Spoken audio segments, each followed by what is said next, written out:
Medical staff of Reddit, what's the one case you'll never forget? Story 1. I was working labor and delivery when the ER called a full-blown stat, the kind of call that makes your stomach drop before you even know the details. You hear the tone in the voice and think, yeah, this is about to be bad. Turns out some wealthy guy was driving his wife to the hospital while she was in labor, absolutely flooring it in his Porsche like he was in a Fast and Furious audition nobody asked for. We're talking triple-digit speeds, panic mode, hero complex, terrible combo. Then he tangled with a semi. By the time they rolled her in, it was already over for her, killed on impact. The room had that eerie, heavy silence where everyone moves fast, but nobody says much because the outcome is already written. But the baby, still alive, barely, was in serious distress. So we did an emergency C-section right there in the ER. No time for ceremony, no time for second guessing. Just adrenaline, blood, orders flying, hands moving on autopilot like you're trying to outrun fate. The baby survived, technically, but the lack of oxygen left him with severe impairments.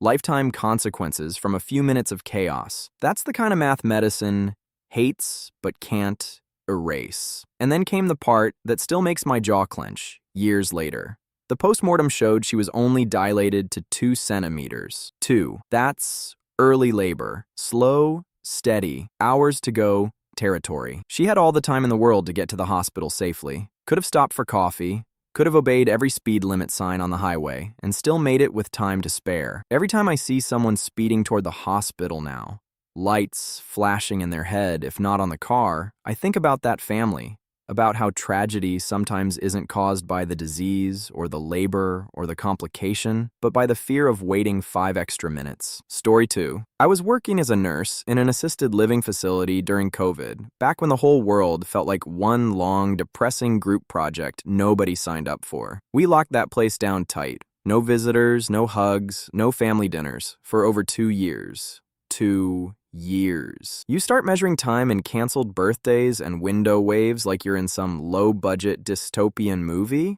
And there was this one resident, late 60s, technically the youngest there, physically healthier than half the staff, honestly. She had this childlike innocence, always cracking little jokes, laughing at stuff that wasn't even funny, just happy to be alive. Needed some help with life admin things, bills, paperwork, but socially, she was the heartbeat of the place. Total ray of sunshine.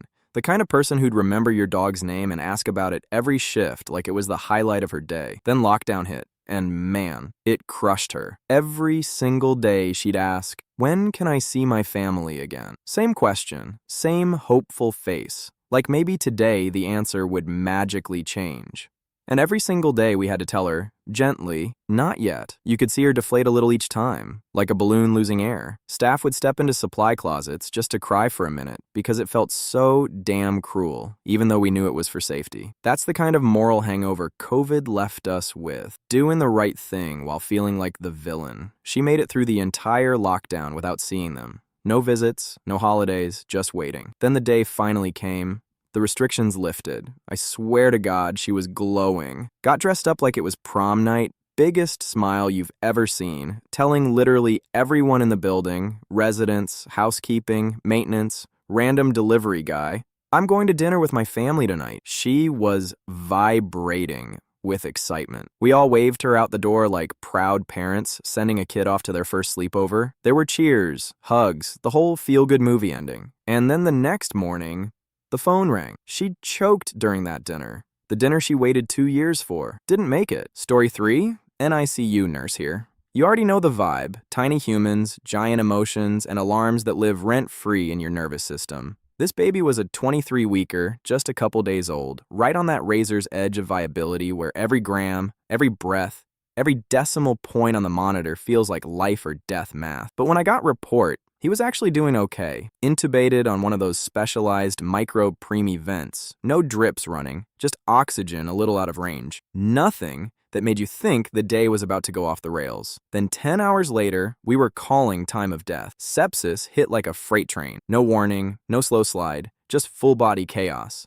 Blood pressure tanking, labs going sideways, skin changing color in front of your eyes. We threw everything at it, Pressors, fluids, antibiotics, the whole medical playbook. And it didn't matter. It was like trying to stop a tidal wave with a paper towel. I'd heard veteran nurses talk about neonatal sepsis moving fast, but seeing it in real time, that's a whole different level of helpless. About 15 minutes before the end, we baptized him. Family's wishes. And that moment messes with your head because you're still fighting, adjusting settings, pushing meds, doing compressions if needed, while also quietly preparing for goodbye. Medicine and faith standing in the same room, both doing their thing, neither able to change the outcome. After we called it, I handed him to his mom. That's when the dam broke. I stepped out, lost it in the hallway like a rookie, even though I thought I was tougher than that. Big shout out to co-workers who silently covered my patience while I pulled myself together. Real ones know that unspoken code. You hold it down for each other when the job punches you in the chest. I went back in a few minutes later thinking I was composed enough. Saw him alone in the isolette, all quiet and, round 2 of the emotional meltdown. I played lullabies on my phone, soft, gentle ones, and dressed him in this tiny crochet blanket and hat. Those little rituals matter. They're how you give dignity to a life that barely got a chance to start. Then we carried him to a private room so his parents could have those last moments without monitors screaming in the background. He was the only baby who died on my shift, my assignment, my responsibility. And that sticks differently. It crawls into your brain and sets up shop. For months afterward, every time a baby's oxygen dipped or blood pressure wobbled, my anxiety spiked like an alarm bell. Heart racing, hands sweating, brain whispering, is this happening again? Because that shift teaches you the cruelest lesson in healthcare. Sometimes you do everything right. Textbook perfect, full effort, zero shortcuts, and it still isn't enough. Story 4.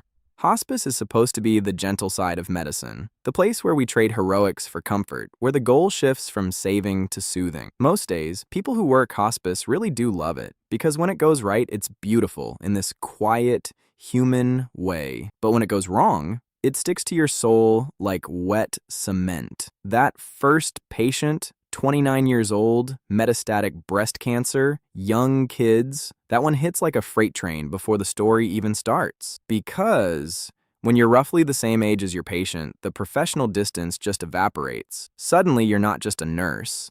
You're imagining your own life in her place. Same birthdays, same milestones, same fragile timeline, and you spend days helping her prepare her kids for a future she won't be in. That's emotional labor on a level most people never see. You stayed with her 8 hours a day, managing anxiety, pain, fear, basically holding the line against panic while her body shut down. And then the one time you left early to get a mental break, to save your own sanity, the universe pulled the rug out. That phone call from her mother, those sounds don't fade. Screaming, begging, desperation pouring through the line. You racing back, heart pounding, knowing you might be too late, and arriving to find she'd already passed, fear frozen on her face. That kind of moment plants a nasty seed of guilt. Even when logically you did nothing wrong. You're human. You needed rest. But hospice workers carry this quiet promise in their chest.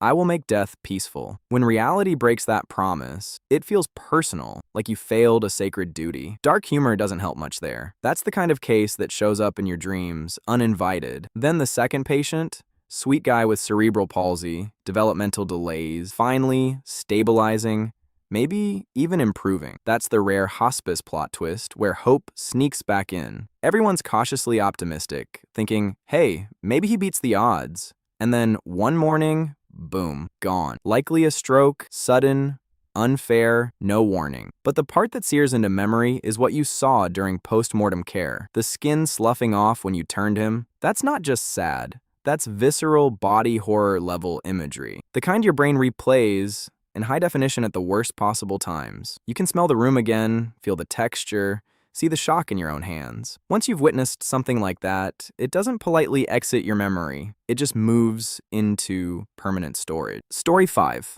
ICU night shift. That strange suspended time feeling, where everything is quiet but heavy at the same time. You've got this patient, brain dead, machines doing all the work, body still warm but the person already gone. And now you're in that holding pattern we all know too well. Waiting for family to arrive so you can withdraw support. The room feels like a paused movie nobody wants to press play on. Her husband kept coming to the bedside.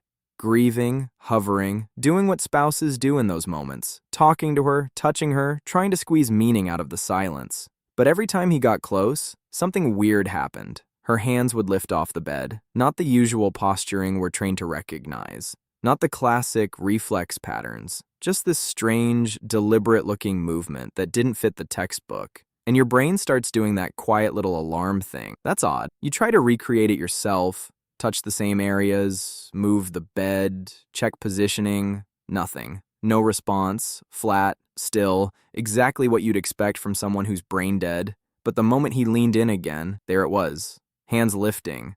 Not dramatic, not horror movie stuff, just wrong enough to make the hair on the back of your neck stand up. Healthcare people learn to trust that gut feeling. It's not superstition, it's pattern recognition from 1,000 cases before. When something doesn't line up, your body notices before your brain can explain it.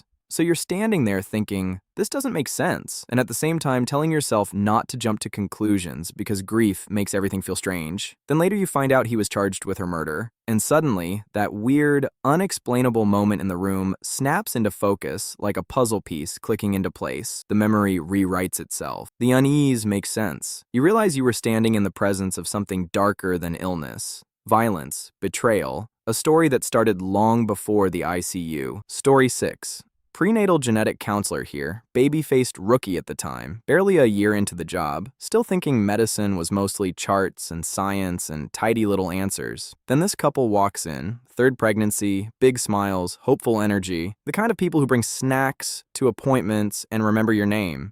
First kid healthy, second baby died before 2 months old from this brutal recessive disease that basically stole their child piece by piece. They were back again, rolling the dice one more time, praying lightning wouldn't strike twice. And I'm the one holding the test results like some grim lottery official. We do the procedure, everything textbook. Weeks go by, and I finally get the molecular results. I'm staring at the screen, heart doing that slow, sinking thing, because I already know what the numbers mean before my brain finishes the sentence. So I call her, because if results drop into the patient portal first, it's like getting punched in the face by an email. And nobody deserves that. I tell her the baby has the disease. And then, man, I heard a sound I didn't know a human throat could make. Not crying, not screaming. Something raw, primal, like grief, ripped the floor out from under her. Then, silence. Phone clatters. Line, dead. My soul left my body right there at my desk. I spent the next hour panic dialing everyone. Her number, husband, clinic, feeling like I'd just dropped a grenade into their living room and walked away. We met the next week. They chose to terminate,